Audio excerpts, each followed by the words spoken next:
ሚስተር ጁልየስ ባድሩት ከሌሎች 5 የባንክ ባልደረቦቹ ጋር በቦርዱ የስብሰባ አዳራሽ ውስጥ ከኤልሳቤጥ ፊት ለፊት ተቀምጧል። ስብሰባው ከመጀመሩ በፊት ኬት የስብሰባ አዳራሹን ከፍታ ገባችና ኬክና ቡና ለእንግዶቹ ያቀረበችላቸው። ሁሉም ቡናውን የማይጠጡና ኬኩን የማይመገቡ መሆኑን ገለጹላት። ከዚህ ቀደም ሲልም ኤልሳቤጥ ምሳ ጋብዛቸው ሳይመጡላት ቀርተዋል። ኤልሳቤጥም ከዚያ ጊዜ ጀምሮ ነበር የሰዎቹን ማማረር የተረዳችው። እዚህም የመጡት ኩባንያውን ዕዳ በቶሎ እንዲከፍላቸው ለመጠየቅ ይመስላል። ኤልሳቤጥ ንግግሯን በመጀመር ከሁሉ አስቀድሜ ሁላችሁም ዛሬ እዚህ በመገኘታችሁ ምስጋናዬን ላቀርብ እወዳለሁ አለቻቸው። አባባሏን በትህትና የተቀበሉት መሰሉ።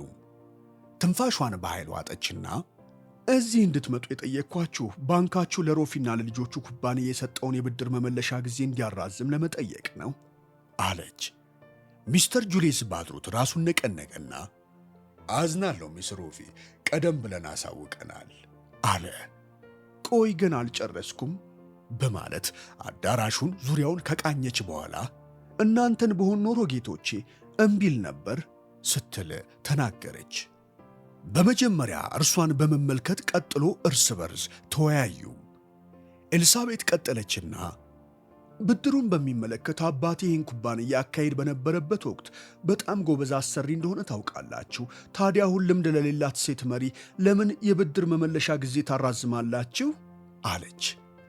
ጁልየስ ባድሩት የገዛ ጥያቄሽን አንቺው የመለሹ ይመስለኛል ሚስ ሮፊ፣ እኛ የተለየ ሐሳብ የለንም አላት። ኤልሳቤጥ ንግግሯን አለመጨረሷን እንደገና ገለጠች። አሁን የበለጠ ትኩር ብለው ተመለከቷት። እርሷም ትኩረታቸውን ለመሳብ ተራ በተራ ሁሉንም በደንብ ተመለከተቻቸው። ሰዎቹ ብዙ ሰው የሚያደንቃቸውና የሚያከብራቸው የስዊዝ ባንክ ባለሙያዎች ናቸው።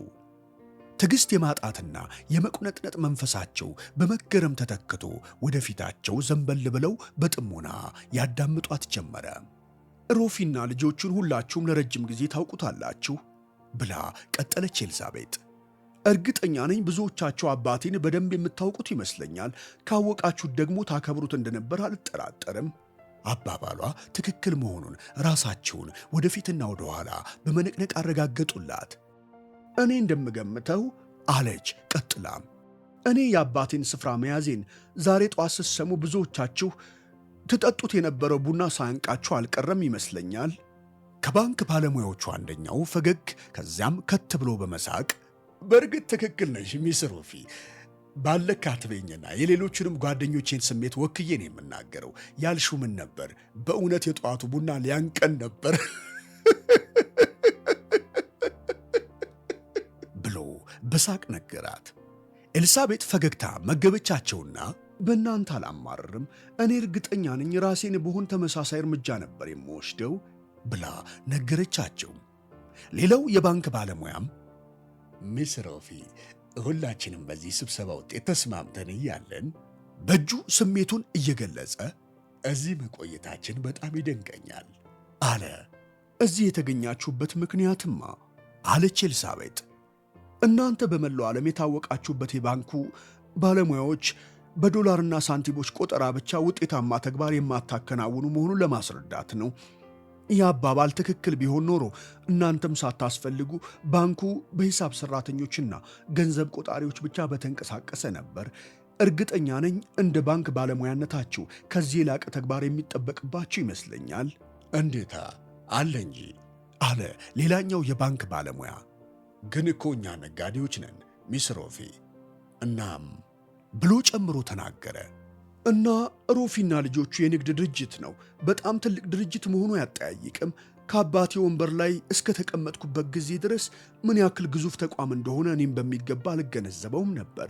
ይህ ኩባንያ በመላው ዓለም የስንት ሰዎችን ሕይወት እንዳዳነ በውል ቆጥሬ ላልናገር ይችል ይሆናል። ለመድኃኒት ምርት እድገት ያበረከትነው አስተዋጽኦ እዚህ ዘርዝሬ መጨረስ ያጥረኛል። በዕለታዊ ኑሯችሁም ብዙ የኩባንያው ሠራተኞች በዚህ ድርጅት እንቅስቃሴ ላይ ይተማመናሉ። ካልሆነም ጁልየስ ባድሩት አቋረጣትና ይህ አባባል ትክክለኛ ነው፣ ነገር ግን ከዋናው ነጥብ ውጭ የሆንን መሰለኝ። ሐሳብ የቀረበልሽ ይመስለኛል። የኩባንያው አክሲዮኖች ከተሸጡ ለብድራችን መክፈያ ከሚውለው የበለጠ ገንዘብ ሊገኝ ይችላል አላት። የመጀመሪያው ስህተቱ አለች ኤልሳቤጥ በሐሳቧ። ሐሳብ የቀረበልሽ ይመስለኛል የሚለው ሐረግ ነው። ሐሳቡ የቀረበላት ዝግ በሆነው የዲሬክተሮች ቦርድ ስብሰባ ላይ ነው። እዚያ የተባለው ሁሉ ነገር ሚስጥር ነው። በስብሰባ ውስጥ የነበረው አንድ ሰው ነገሩን አውጥቶ ተናግሯል ማለት ብቻ ይቻላል። ይህ የሆነው ሰው በየአቅጣጫው ግፊት እያደረገባት ነው። ይህ ሰው ማን እንደሆነ ማወቅ አለባት። ለዚህ ጉዳይ ግን ትኩረት የሚሰጠው በኋላ ነው። አንድ ጥያቄ ልጠይቃችሁ እፈልጋለሁ አለች ኤልሳቤጥ። ብድራችሁ የሚከፈላችሁ ከሆነ ገንዘቡ ከየትም ቢመጣ ደንታ ይሰጣችኋል እንዴ? ብላ ጠየቀች። ጁልየስ ባድሩት ባርምሞ ተመለከታት። ያቀረበችውን ጥያቄ አሰላሰለና ሌላ ወጥመድ እንዳለ ብሎ አውጥቶ አውርዶ በመጨረሻ እንዲህ አላት። አይ እኛ ገንዘቡን እስካገኘን ግድ የለንም። ኤልሳቤጥ ወደፊት እየተንጠራራች፣ ስለዚህ ዕዳችሁ የሚከፈለው ከኩባንያው የገቢ ምንጮች ይሁን ወይንም አክሲዮኑ ተሸጦ ግድ የላችሁም ማለት ነው። ሮፊና ልጆቹ የንግድ ሥራ እንቅስቃሴውን እንደማያቆም ሁላችሁም ታውቃላችሁ። ይህ ደግሞ ዛሬ ወይም ነገ አሊያም ወደፊት አይሆንም። እኔ አሁን የምጠይቀው ጥቂት ተጨማሪ ጊዜም ብቻ ነው ብላ ያስተዛዘነች ተናገረች። ጁልየስ ባድሩት ደረቅ ከንፈሩን በድንገት ከፍቶ እመኝኝ ሚስ ሮፊ፣ ሐሳብሽን ደግፈዋለን። የገለሽው ሕሊና የሚነካ ንግግርሽ መስጦናል፣ ግን አንችልም አለ። 3 ወራት አለች ኤልሳቤጥ። ይህ ማለት 90 ቀን ነው። በእርግጥ ተጨማሪ የመቀጮ ወለድም ይከፈልበታል። በቤት ውስጥ ትንሽ ጸጥታ ሰፈነ። ሆኖም ጸጥታው አሁንም የእምቢታ ገጽታ ነበረው። ኤልሳቤጥ ቀዝቀዝ እንዳሉባትና በጥላቻ እንደሚመለከቷት ተገንዝባለች። ለመጨረሻ ጊዜ አንድ ዕድል ልትሞክር ወሰነች።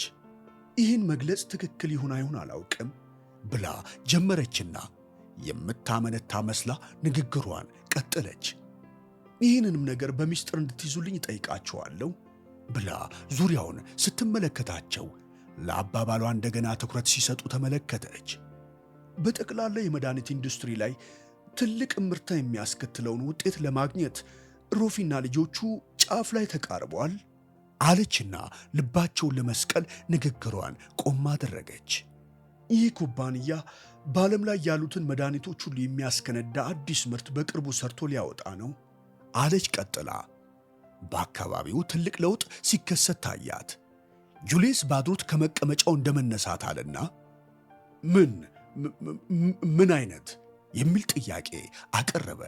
ኤልሳቤጥ ራሷን ነቀነቀችና አዝናለሁ ሚስተር ባድሩት፣ እስካሁን ብዙ የተናገርኩ መሰለኝ። ልነግራችሁ የምችለው በመድኃኒት ምርት ንግድ ዓለም ውስጥ ግኝቱ በጣም ከፍተኛ የሆነ መሆኑን ነው። ይህ ደግሞ የድርጅታችን በከፍተኛ ደረጃ መስፋት ይጠይቃል። በእርግጥ በአሁኑ በጥፍ ወይም በ3 እጅ እንሰፋለን። ለዚሁም ሥራ ትልቅ የገንዘብ ምንጭ ያስፈልገናል አለቻቸው። ባለሙያዎቹ በጸጥታ እርስ በርስ እየተያዩ አንድ የሆነ ምልክት የሚለዋወጡ ይመስል ነበረ።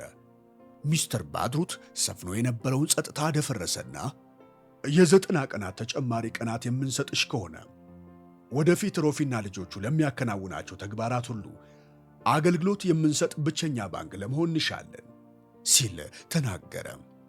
በትክክል እንጂ ብላ መለሰችለት ኤልሳቤጥም። እንደገና ሁሉም ተያዩ። ሚስተር ባድሩት ቀጠለና በ90ው ቀን መጨረሻ ላይ የምትገቢው ግዴታ ሁሉ የሚሟላ ለመሆኑ ማረጋገጫሽን እንፈልጋለን አላት። እሺ። ሚስተር ባድሩት ጣራውን ካየ በኋላ ወደ ኤልሳቤጥ ተመለከተና ሌሎች ጓደኞቹን መለስ ብሎ ተመልክቶ ሁሉም መስማማታቸውን የሚገልጽ የዝምታ ምልክት ሰጡት። ቀጠለና በእኔ በኩል በዚህ ለመስማማት ፈቃደኛ ነኝ። የመቀጮ ወለድ የምናገኝበት ከሆነ ተጨማሪ ቀን መስጠቱ የሚጎዳን አይመስለኝም ሲል ተናገረ። ሌላው የባንክ ባለሙያው ራሱን እየነቀነቀ እንዲህ ማድረግ አለብን ብለህ ጁልየስ ካሰብክ አለ። አሁን ኢላማው ግቡን መጥቷል። ኤልሳቤጥ ወደ ኋሏ ደገፍ አለችና ጭንቀቷ ሁሉ ለቋት ሲተን ተሰማት። ተጨማሪ 90 ቀን አግኝታለች። የዚህን ጊዜ እያንዳንዱን ደቂቃ ልትጠቀምበት ግን ያስፈልጋታል።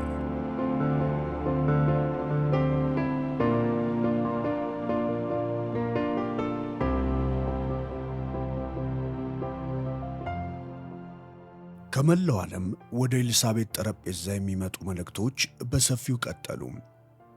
ዛይር ከሚገኘው ፋብሪካ፣ ግሪንላንድ ካሉት ላብራቶሮች፣ በአውስትራሊያና በታይላንድ ከሚገኙት ቢሮዎችና ከአራቱም ማዕዘን ዓለም ነበር መልእክቱ የሚነጉደው። አዲሱን ግኝት የሚመለከቱ ዘገባዎች ተዘጋጁ፣ የሽያጭ ዕቅድ ወጣ፣ ዝርዝር ስታቲኮች ተሰሉ፣ የማስታወቂያ ዘመቻ ተቀነባበረ፣ ሰፊ የምርምር ስልቶችም ተቀየሱ። አዳዲስ ፋብሪካዎች የማቋቋምና አሮጌዎችን የመሸጥ ውሳኔ መሰጠት ነበረበት። አዳዲስ ኩባንያዎችን የመክፈትና ሥራ አስኪያጆችን የመቅጠርና የማሰናበት ውሳኔም ቀደም ሲል በሳም ይደረግ እንደነበረው መከናወን የነበረበት በኤልሳቤጥ ነው። ከአባቷ ጋር ቀደም ሲል የሠራችባቸውን 3ቱን ዓመታት አሁን በጣም አመሰገነቻቸው። ድሮ በግምት ስለ ኩባንያው የነበራትን አስተሳሰብ 3ቱ ዓመታት በቂ ግንዛቤ እንድታገኝ ረድተዋታል። ኤልሳቤጥ ኩባንያውን እንደ አንድ መንግሥት አድርጋ ትቆጥረው ነበረ። አሁን ግን እውነቱ በአንድ ፕሬዝዳንት ስር የሚተዳደሩ ብዙ ተጠሪዎች ያሉት ሆኖ መገኘቱ ነው። ኤልሳቤጥ አንድ የተለየ ችግር እየገጠማት መምጣቱን እየተረዳችው ሄደች። በኩባንያው አመራር ላይ ካሉት ብዙዎቹ ወንዶች መሃል ሴት እርሷ ብቻ ናት። እስካሁን ድረስ ወንዶች ሴቶችን በበታችነት ለመመልከት ይሞክራሉ ብላ ገምታ አታውቅም። ሁኔታውን ግን አሁን በግልጽ እያየችው መጥታለች። ይህ ስሜት በቃላት ፊት ለፊት ባይገለጽም በተግባር ግን ሁሌ ሲፈጸም ያጋጥማታል። ወንዶች ከሴቶች ትዕዛዝ መቀበል ደስ አይላቸውም። ኤልሳቤጥ ወጣትና በመልኳም ቆንጆ መሆኗ ሴትነቷን በሌሎች ዘንድ የበለጠ እንዲጎላ አድርጎታል። አንዳንዴ እቤት እንድትቀር በማጀት ብቻ እንድትወሰን ለማድረግ የሚያስችል ስሜትም ይፈጥሩባታል። ጠንካራውን የአመራር ሥራ ለወንዶች ትታ እንድትወጣ በተዘዋዋሪ መንገድ ይገፋፏታል። ኤልሳቤጥ ከተለያዩ የመምሪያና የክፍል ኃላፊዎች ጋር በየቀኑ ስብሰባ ታደርጋለች።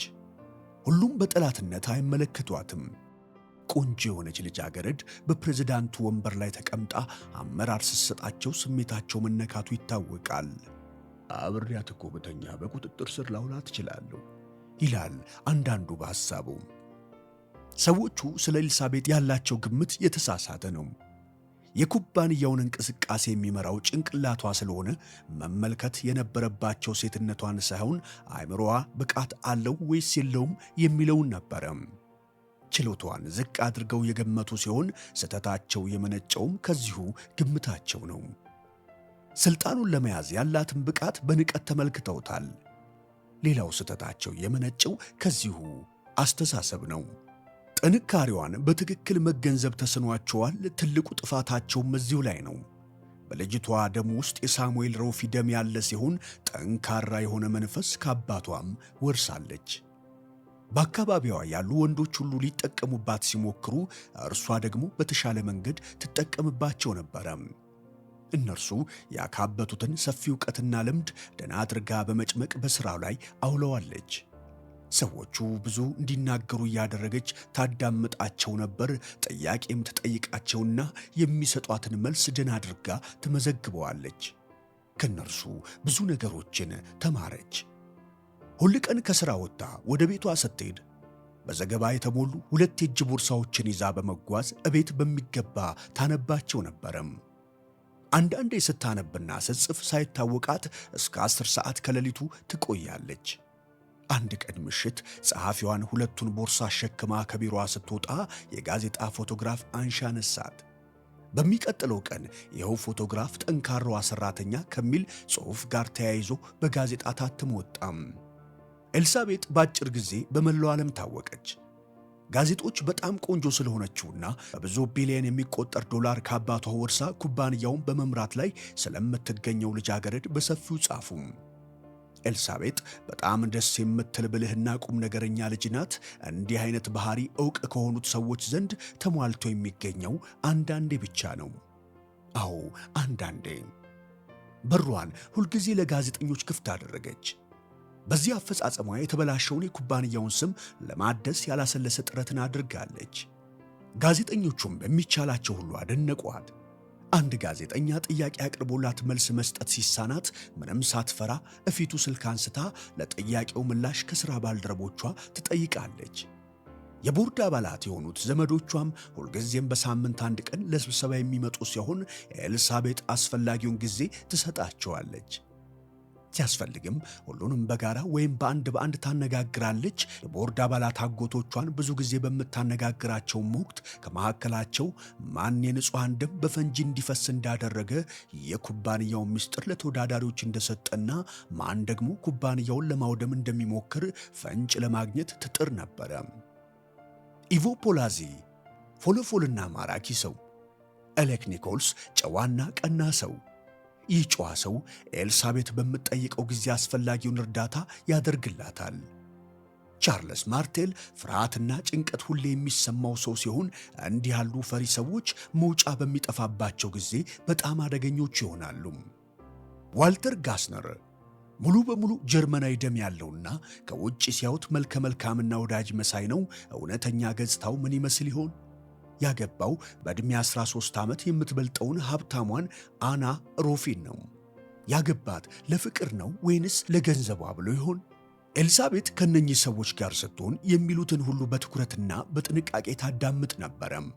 በቺሊ ስለደረሰው ፍንዳታ፣ ከኩባንያው ተሰርቆ ለሌላ ተቀናቃኝ ድርጅት ስለተሰጠው ምስጢር፣ በድርጅቱ ላይ ስለተጣለው የካሳ ክፍያ ውሳኔ አንስታ ከነርሱ ጋር በመወያየት በእነኚህ ጉዳዮች ላይ ስሜታቸው ምን እንደሆነ ለማወቅ ትጥራለች። ሆኖም ምንም ነገር ለማወቅ አልቻለችም። ማንም ይሁን ማን ሰውየው ራሱን ላለማጋለጥ በጣም በጥንቃቄ የሚያደርግ ብልህ ሰው መሆን አለበት።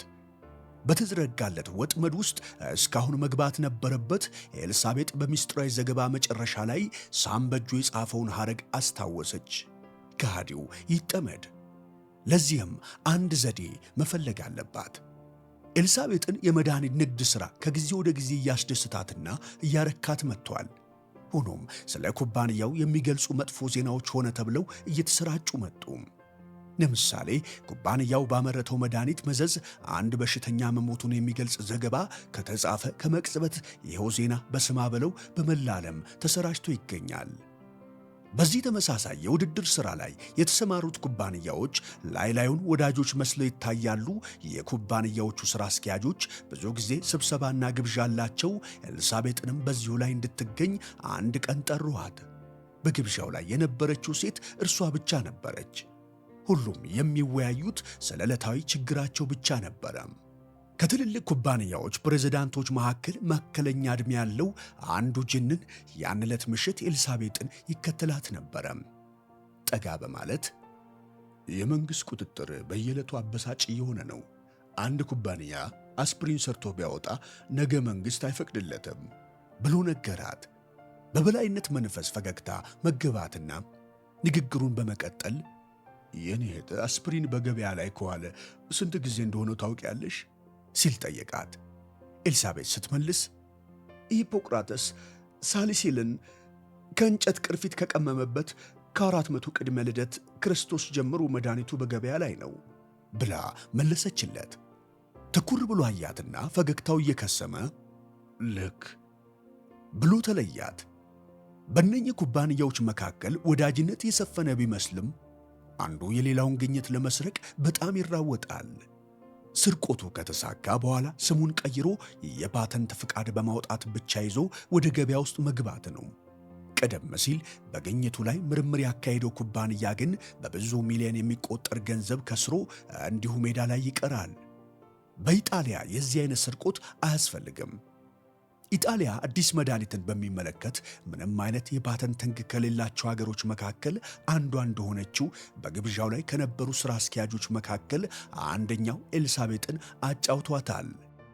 በመቶ ሺህ የሚቆጠር ሊሬ ጉቦ በመስጠት ማንም ሰው ያቀማመም ቀመሩን ገዝቶ በሌላ ስም መድኃኒቱን በገበያ ሊያውል ይችላል እና ለምርምርና ጥናቱ ብዙ ሚሊዮን ዶላር እናፈሳለን። እነርሱ ባዶ እጃቸውን በቂሉና በስርቆት ትርፉን አፍሰው ይሄዳሉ ሲል ገለጠላት ሥራ አስኪያጁ።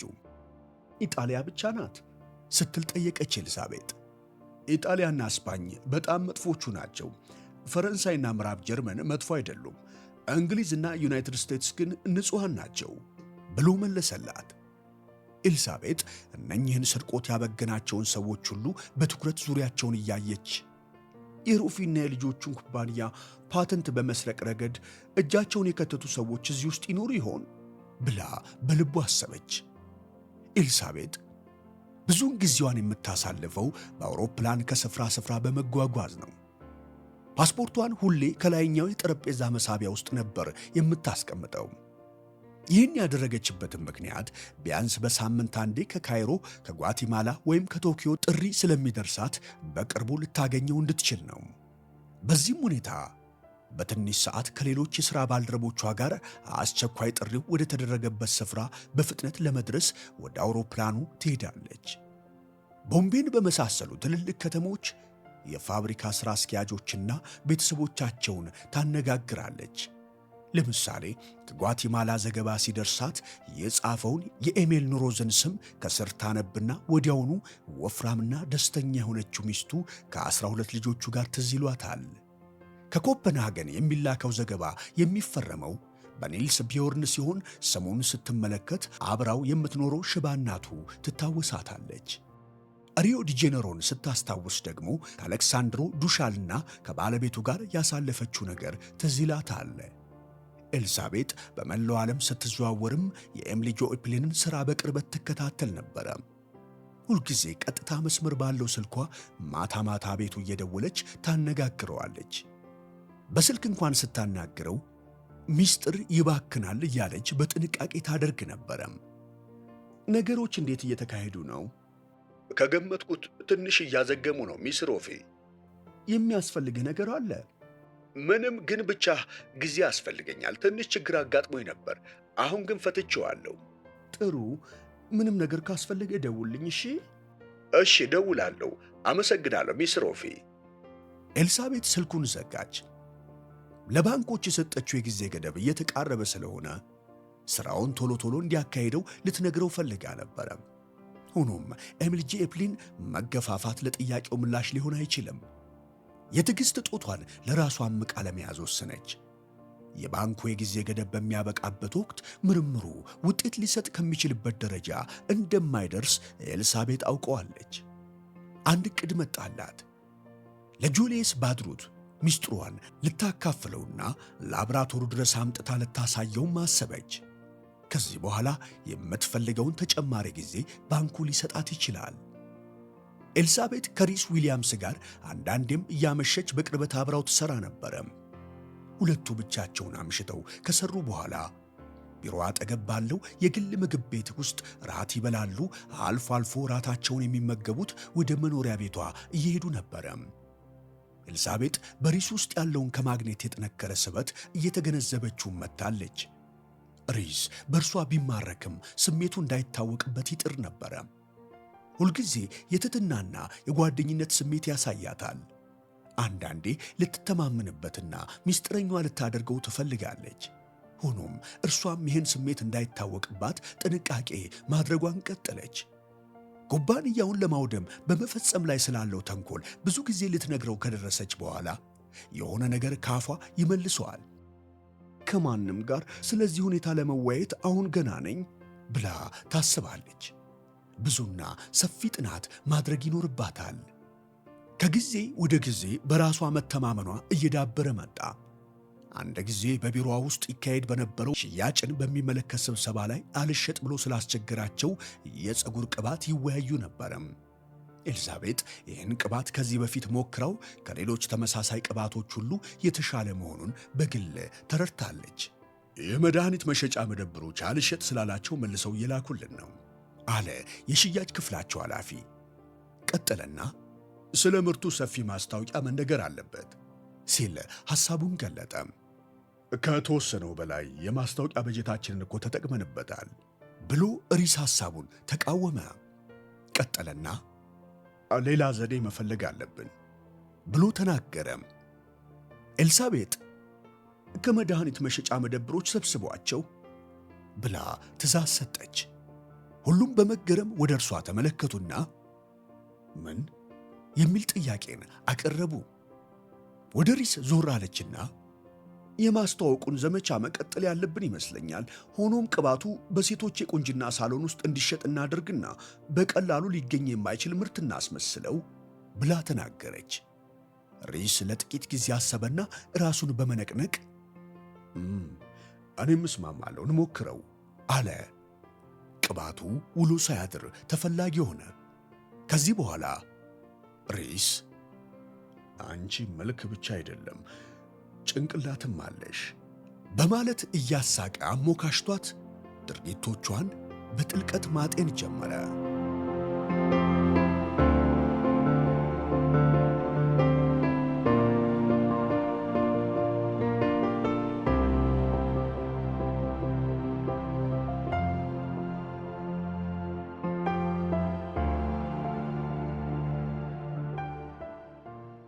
ለንደን አርብ ኖቬምበር 2 ከቀኑ 11 ሰዓት።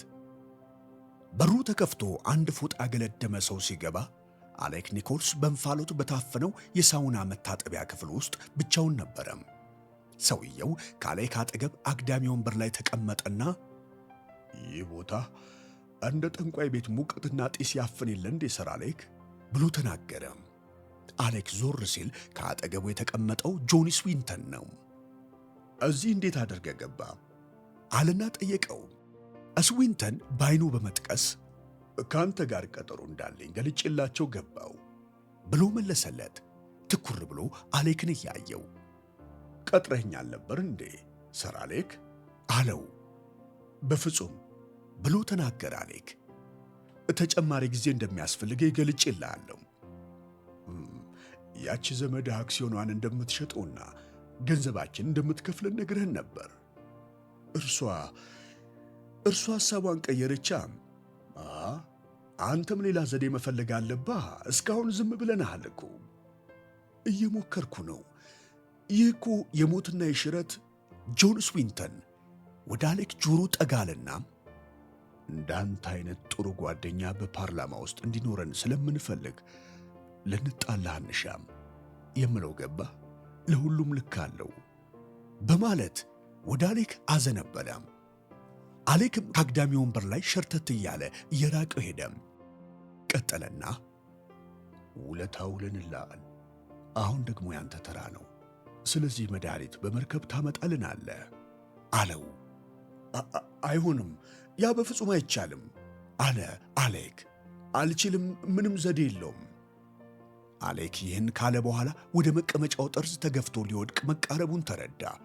ከጎኑ ደግሞ የውሃ ማጠራቀሚያ በርሜል ይገኛል። አረ ቀስ በል አለ አሌክ። እኔ ስዊንተን የአሌክን እጅ ሳባ አደረገና በመጠምዘዝ ወደ ጋለው የድንጋይ ንጣፍ አስጠጋው። አሌክ ይህኔ የእጁ ጸጉር ሲጨስ ተሰማው። ምን አደረግኩኝ ሲል እጁ እንደተጠመዘዘ ድንጋዩ ላይ እንዲቀመጥ ተደረገ። አሌክን በጣም አመመውና ጮሆ መሬት ላይ ተዘርሮ ሲያቃስት ነበር።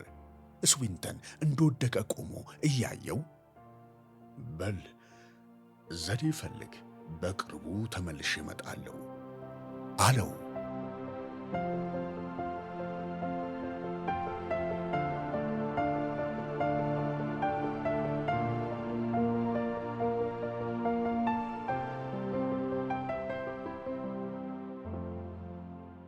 በርሊን ቅዳሜ ኖቬምበር 3 ከቀኑ 12 ሰዓት። አና ሮፊ ጋስነር ይህን የገጠማትን ፈተና በዚህ አይነት ለምን ያክል ጊዜ ልትቋቋሙ እንደምትችል ጠንቅቃ አላወቀችም። በገዛ ቤቷ ውስጥ እስረኛ ሆናለች። ቤቱን የምታጸደዋ ሴት በሳምንት አንድ ቀን ብቅ ከማለት በቀር አናና ልጆቿ ዘወትር በቤት ውስጥ ብቻቸውን ይቀመጣሉ። ዋልተር ጥላቸውን በይፋ ሳውቋታል። አና ወደ ልጆቿ መኝታ ቤት ገብታ ከነርሱ ጋር አንድ የሚወዱትን ሙዚቃ ከፍቶ ያዳምጡ ነበር። በመካከል ዋልተር በሩን በርግዶ ገባና ይህ ሁኔታችሁ እያሳመመኝ ነው አለና እንደ ብራቅ ጮኸባቸው። ሙዚቃውን ያሰማ የነበረው ቴፕ ወርውሮ ሲጥለው ልጆቹ በፍርሃት ተርበተበቱ። አና በልመና ከቁጣ ልታበርደው ሞከረች። አዝናለሁ ዋልተር፣ እቤት መግባትህን እኔ ያላወቅኩም ነበር። ምን ላምጣልህ እኔ ጌታ አለችው። አይኑን እያጉረጠረጠ ወደ እርሷ ተጠጋና እነኚህን ልጆች ከዚህ ማስወገድ አለብኝ አና አላት። ይህን ሐሳብ የሰነዘረው እዚያው ልጆቹ ፊት ነበረ። እጁን ትከሻዋ ላይ ጣል አደረገና እዚህ ቤት ውስጥ የሚሰራው ነገር ሁሉ የኔና ያንቺ ብቻ ሚስጥር መሆን አለበት አላት። የኔና አንቺ ብቻ ምስጢር የሚለው ቃል ደጋግሞ ጆሮዋ ላይ ያስተጋባ ነበረ። እቅፍ አደረገና አየር እስክታጣ ድረስ እጉያው ከተታት። አዙሯትም ወደቀች። አና ስትነቃ አልጋ ላይ መተኛቷን ተረዳች። ቀኑ ሊመሽ መሆኑ በመስኮት በኩል ይታያል። የጠረጴዛውን ሰዓት ስታየው ከቀኑ 12 ሰዓት ይላል። ቤቱ ውስጥ ጸጥታ ሰፍኗል።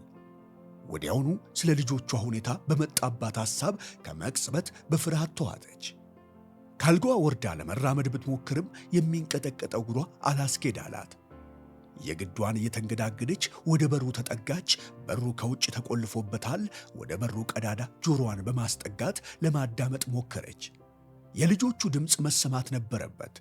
እርሷን ለማየት ወደዚህም ብቅ ማለት ነበረባቸው። እግሯውንም አላስኬድ እያላት ክፉኛ እየተንቀጠቀጠች እንደምንም ብላ ስልኩ ወደ ተቀመጠበት አመራች። በልቧ አምላኬ እንዴት ታድርገኝ ይሆን አለችና የስልኩን እጀታ አነሳችው። ለመደወል እንደማመንታት አለችና ዋልተር እንዲህ ማድረጓን ቢያይ ሊያደርስባት የሚችለውን ከፊቷ ድቅና አለ። ቶሎ አለችና ወደ ቁጥር 110 መደወል ጀመረች። እጇ ግን እየተንቀጠቀጠ አስቸግሯት ወደ ተሳሳተ ሌላ ቁጥር ደወለች። ደግማ ደወለችውም። ዋልተር ተመልሶ የሚመጣበት ጊዜ እየተቃረበ ነው። በመጨረሻም ይሄ ፖሊስ ጣቢያ ነው የሚል ድምፅ ከስልኩ ሰማች። አና አሁን መናገር ተሳናት። ይህ የፖሊስ ጣቢያ ነው፣ የምረዳውት ነገር አለ አለ ድምፁ እንደገና ደገመናም። አዎ አለ በግድ ከጉሮሮዋ የወጣው ድምፅ። አድራሿን ተናገረችና ችግሯን ለመዘርዘር ስትሞክር ዋልተር ከየት መጣ ሳይባል ከፊቷ ግትር አለ። የስልክ እጀታውን ከእጇ ቀምቶ ወሰደና ወደ አልጋዋ ወረወራት። በኃይል ተነፈሰና ስልኩን ወርውሮ ዘጋው። ወደ አና ዞር አለና አፈጠጠባት። ልጆቹስ አለች እተወረወረችበት አልጋ ላይ ሆና በለሆሳስ ድምፅ። ልጆቹ ምን አደረካቸው? ዋልተር ምንም ምላሽ አልሰጣትም።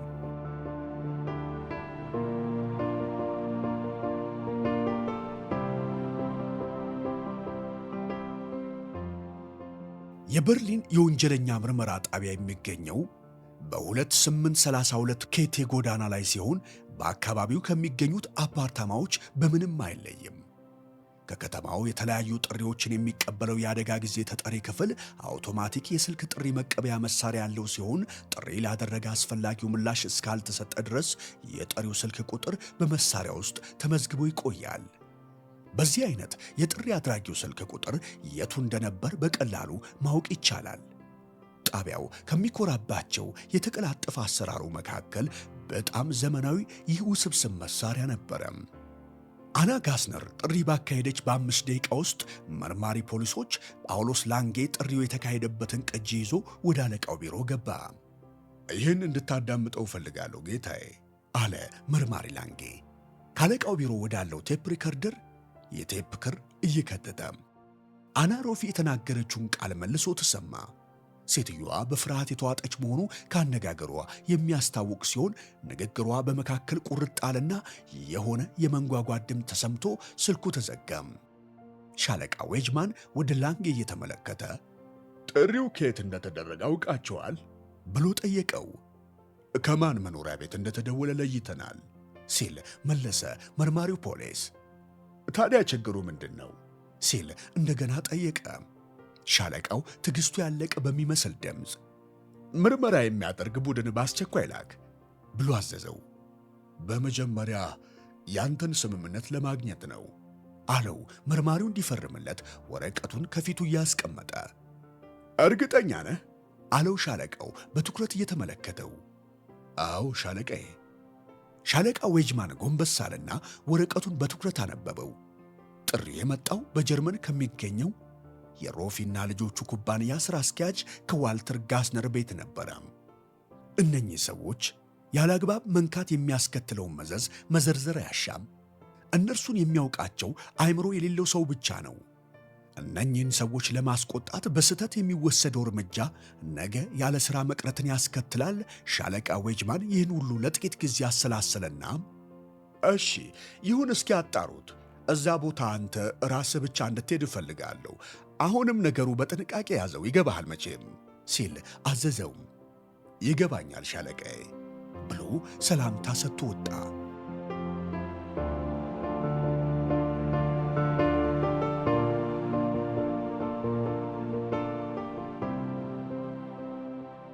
የጋስነር መኖሪያ የሚገኘው ከበርሊን ደቡባዊ ምዕራብ ባለው ዋንሲ በተሰኘው ስፍራ ነበር። መርማሪው ፖሊስ የመረጠው ጎዳና ረዘም ቢልም የትራፊክ መብራት የማይበዛበትን ነው። በክሊያሌ ጎዳና አድርጎ በሲአይኤ ሕንፃ በኩል አልፎ በአሜሪካ ጦር ሰራዊት ሰፈር በኩል አቋርጦ ቁጥር 1 ወደሚባለው ጎዳና መራ። ይህ መንገድ በጀርመን ውስጥ ካሉት ጎዳናዎች በጣም ረጅሙ የሚባል ሲሆን ከምስራቅ ፕሩሲያ እስከ ቤልጂክ ድንበር የተዘረጋ ነው። በስተቀኝ በኩል የአንድነት ድልድይን እያየ ያልፍ ነበረ። ይህ ድልድይ አቤል የተባለው ሰላይ ጋሪ ፓወርስ ከተባለው የዩቱ አውሮፕላን አብራሪ ምርኮኛ አሜሪካዊ ጋር የተለወጠበት ስፍራ ነበረ። መርማሪ ላንጌ ከዋናው ጎዳና ወጣልና ወደ ዋንሲ አካባቢ አመራ። በዚህ አካባቢ ያሉ ቤቶች ውብና ዓይንን በጣም የሚስቡ ናቸው። እሁድ አንዳንዴ መርማሪ ላንጌና ባለቤቱ ወደዚህ አካባቢ በመምጣት ቤቶቹን በእግር እየተዘዋወሩ በመመልከት ያደንቁ ነበረ። የሚፈልገውን አድራሻ፣ ጎዳናው ላይ የተጻፈውን ጽሑፍ አንብበው በመረዳት ወደዚያው ገሰገሰ። መኪናውን 3 ፎቅ ካለው ሕንፃ ፊት ለፊት አቆመና ወርዶ በጥንቃቄ ወደ ቤቱ አመራ። የቤቱን የውጭ ደውል ጫናልና ቆሞ ጠበቀ። ከቤቱ ውስጥ ምንም ድምፅ አይሰማም፣ መልስም የለም። እንደገና ደግሞ ደውሉን ተጫነ።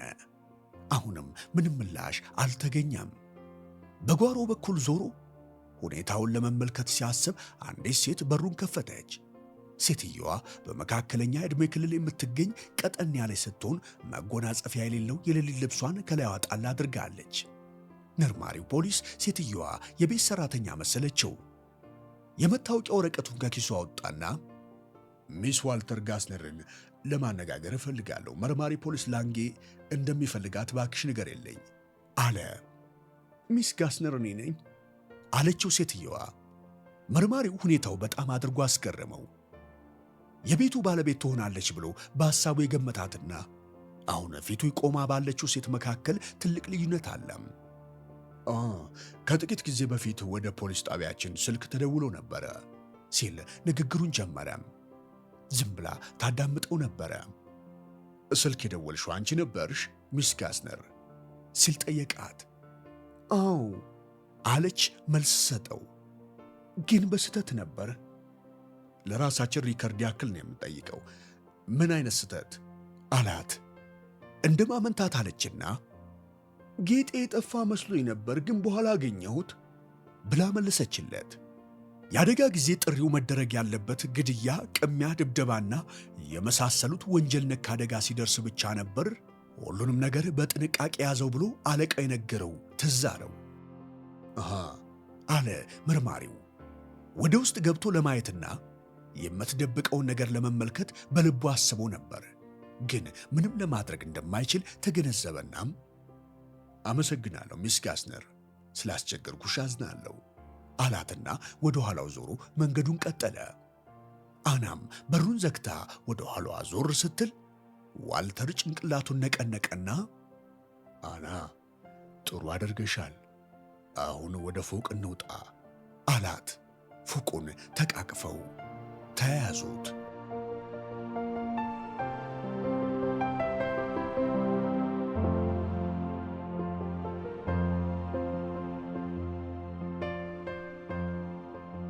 ሮም እሁድ ኖቬምበር 4 እኩለ ቀን። ቀኑ ብሩህና ፀሐያማ ነበረ። ኢቮ ፓላዚ ከሦስቱ ሴት ልጆቹና ከባለቤቱ ሲሞኔታ ጋር ሆኖ በአንድ መናፈሻ ስፍራ ይዘዋወራል። ባልና ሚስቱ ክንድ ለክንድ ተያይዘው ሲጓዙ ሴት ልጆቻቸው ከፊት ለፊታቸው ይሯሯጡ ነበረ። ቦታው በጣም ደስ የሚያሰኝና መንፈስንም የሚያረካ ነው። ባለፉት ጊዜያት ኢቮ ዶናቴላና 3 ወንድ ልጆቿን ይዞ ወደዚሁ መናፈሻ አንዳንዴ በመምጣት ያዝናናቸው ነበረ። ይህኛውን ቤተሰብ ስፍራውን ይወደዋል። በመዝናናት ላይ ያለ የዶናቴላና የ3 ወንድ ልጆቿን ሁኔታ መጣና በሐሳብ ከፊቱ ድቅን አለ። ያን ዕለት ከሰዓት በኋላ ያንን በጣም አስፈሪ ሙጨራና ትልተላ ከፈጸመችበት በኋላ ዶናቴላን አይቷት ወይም አናግሯት አያውቅም።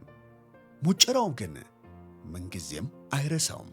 ሁኔታው ሲመቻችለት ከዚህ የከፋ ነገር ልትፈጽምበት እንደምትችልም ገመተ።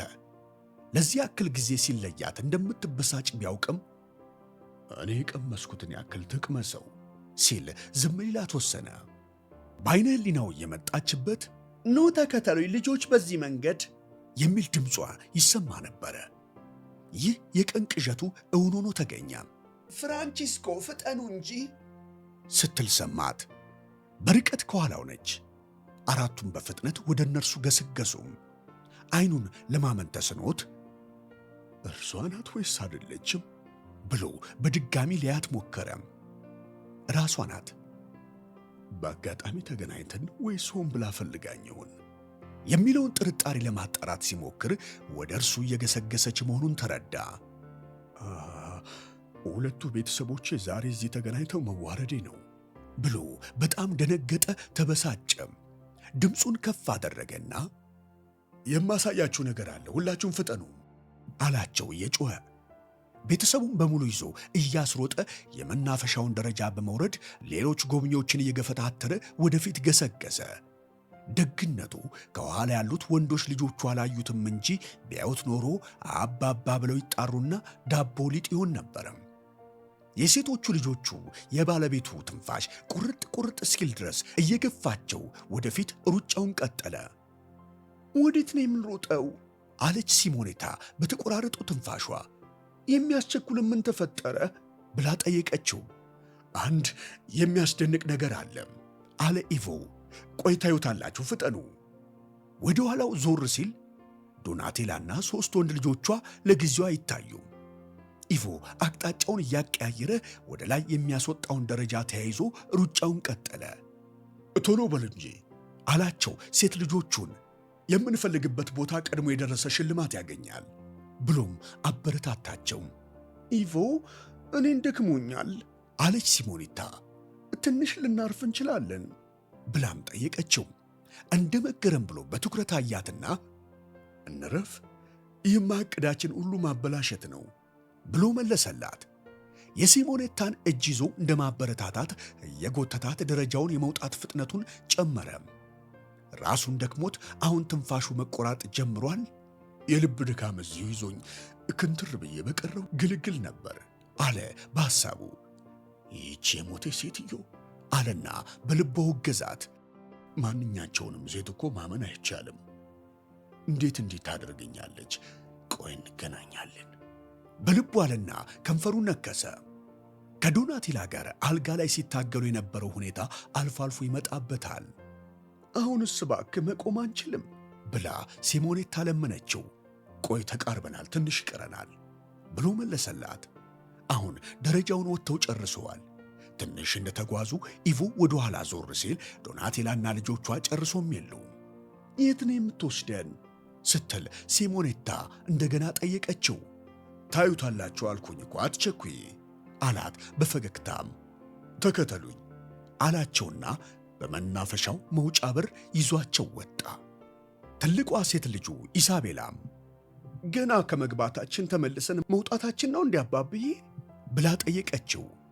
ወደ ተሻለ ስፍራ ነው የምወስዳችሁ ሲል ኢቮ ነገራት። እንደገና ወደ ኋላ ተመለከተ። ዶናቴላ 3ቱን ወንድ ልጆቿን ይዛ ከሩቅ ተከትላቸዋለች። ፍጠኑ ልጆች ፍጠኑ አለ ኢቮ። ወዲያው በመኪናቸው ውስጥ ገቡና ኢቮ መኪናዋን አስመንጭቆ አስነስቶ ነጎደ። እንደዚህም ሆነ አላየውም አለችው ሲሞኔታ ቁና ቁና እየተነፈሰች። እኔም እንዲህ ሮጬ አላውቅም አላት ኢቮ እቅጩን ሲያወራላት። መኪና ውስጥ እንደገቡ በሩን እንኳን ሳይዘጋ ነበር መኪናዋን ያንቀሳቀሳት። የሚያባረው ነገር ያለ ይመስል መኪናዋን በፍጥነት ወደፊቷ አሸመጠጣት። ኢቮ የሲሞኔታ እጅ መታ መታ አድርጎ እያሻሸ ሁላችሁም አሁን ተዝናኑ፣ የሚቀርብላችሁ ልዩ ስጦታ በሐስለር ሆቴል ምሳ መጋበዝ ነው አላቸው።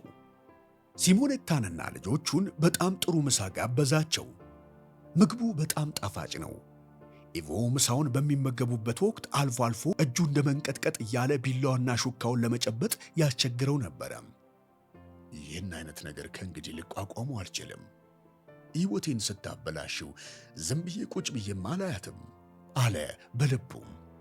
የጠየቀችውን ገንዘብ ካልሰጣት ግን ዶናቴላ የከፋ ተግባር ከመፈጸም ወደፊትም እንደማትመለስ በሚገባ ተረድቷል።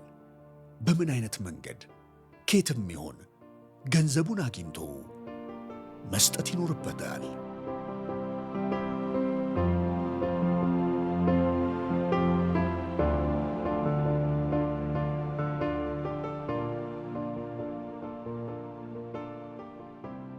ፓሪስ ሰኞ ኖቬምበር 5 ከቀኑ 12 ሰዓት። ቻርልስ ማርቴር እቤቱ እንደደረሰ በአደጋ ላይ መሆኑን ተረድቷል። ሄለን ቤቷ ሆና ትጠብቀዋለች።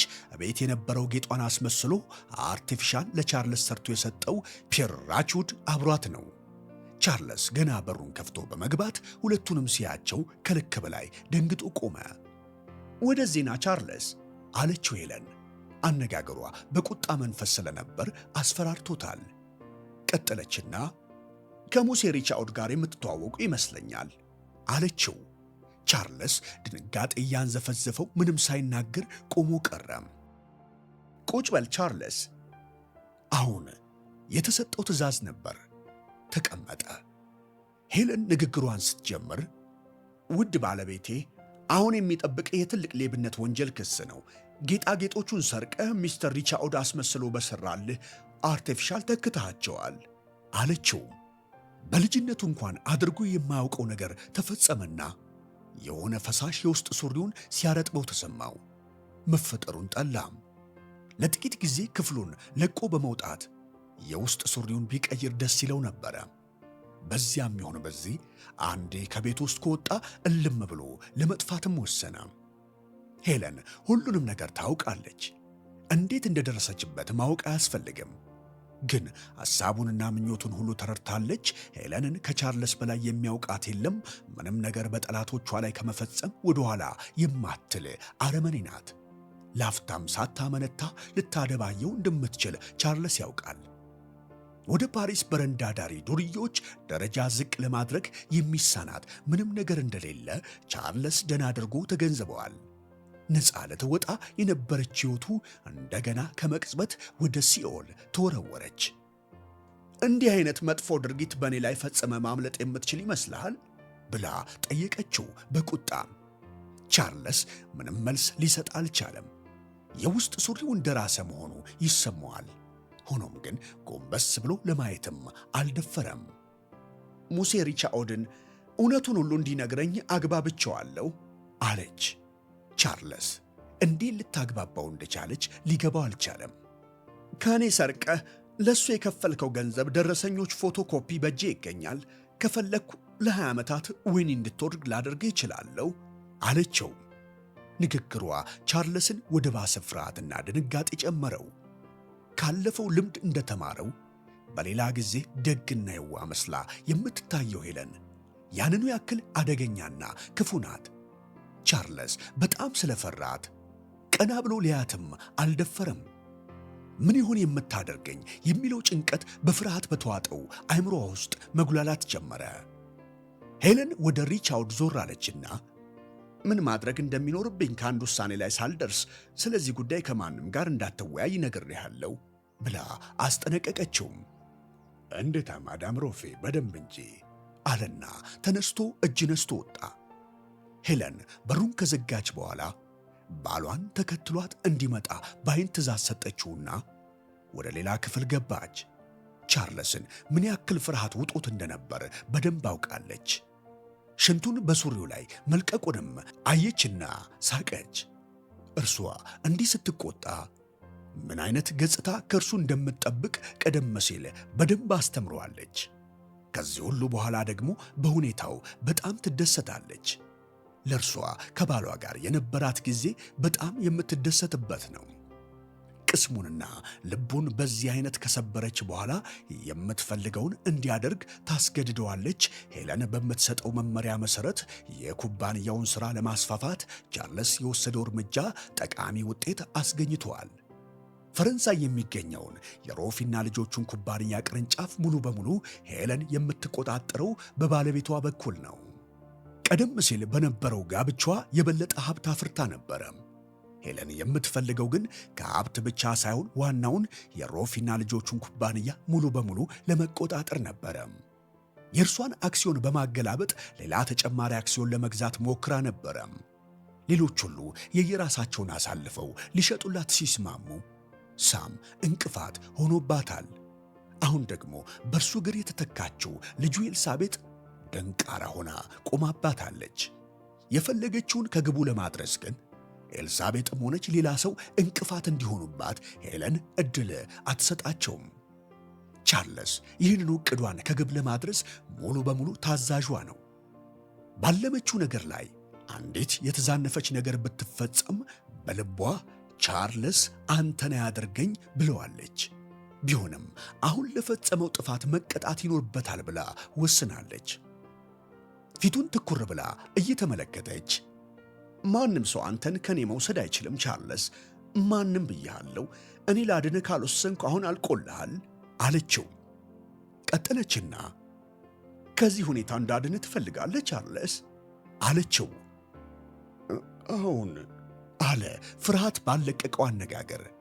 ቆማ እንዳለች ቀሚሷን አወለቀችና አይኗን አጉረጠረጠች።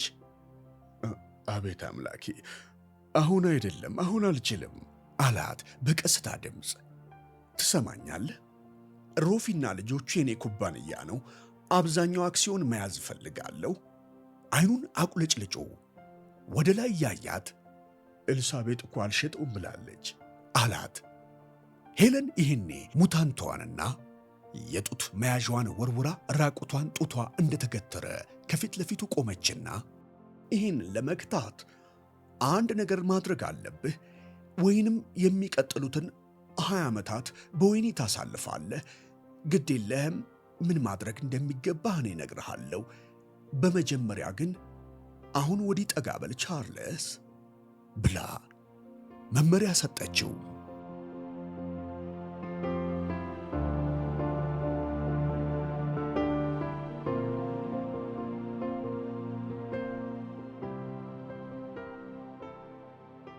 በሚቀጥለው ቀን ጠዋት በ4 ሰዓት ላይ የኤልሳቤጥ ቀጥታ መስመር ስልክ ጮኸ። ስልኩን የደወለው ኤሚል ጆኤፍሊን ነበረ። ይህንን ቁጥር የሰጠችው ማንም ሰው በሚያደርጉት ውይይት ላይ ክትትል እንዳያደርግ አስባ ነው።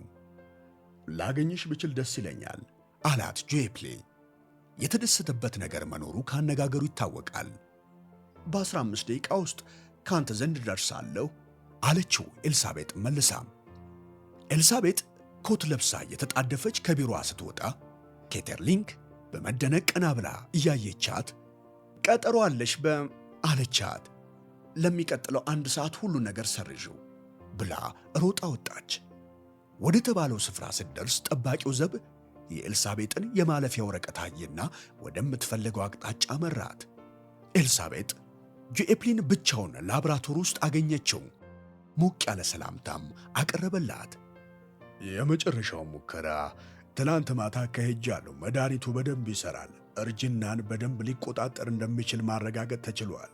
ራስሽም ተመልከጂ አለና 4 ጥንቸሎች ወደሚገኙበት ጉሮኖ መራት። ጥንቸሎቹ በጣም እየተቁነጠነጡ ልቀቁኝ ልብረር ሲሉ አየች። ኤልሳቤጥ ባይኗ የምታየውን ለማመን አልቻለችም። በጣም ተደነቀች።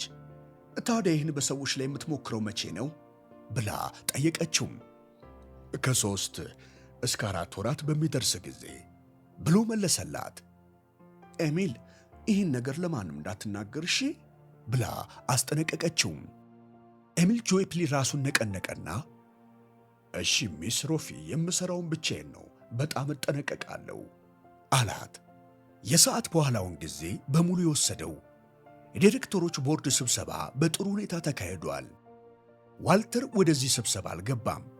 ቻርልስ የአክሲዮኑን ሽያጭ ጥያቄ እንደገና ለማንሳት ቢሞክርም ኤልሳቤጥ ክፉኛ ተቃውማ ነጥቡ እንዳይነሳ አድርጋለች። ከስብሰባ በኋላ ሁሉም በዙሪክ ቆይተው አብረዋት ራት እንዲበሉ ጋብዛቸው ነበረ። ቀድሞ ታደርግ እንደነበረው ዘገባ ውስጥ የተጠቀሱትን ችግሮች በማንሳት ስሜታቸው ለመለካት ሞክራ ነበር። ሁሉም ገጽታ ላይ የሚነበብ ምንም አዲስ ነገር አልነበረም። ሪስ በስብሰባው ላይ አልተገኘም። በራት ግብዣውም ላይ አልነበረም።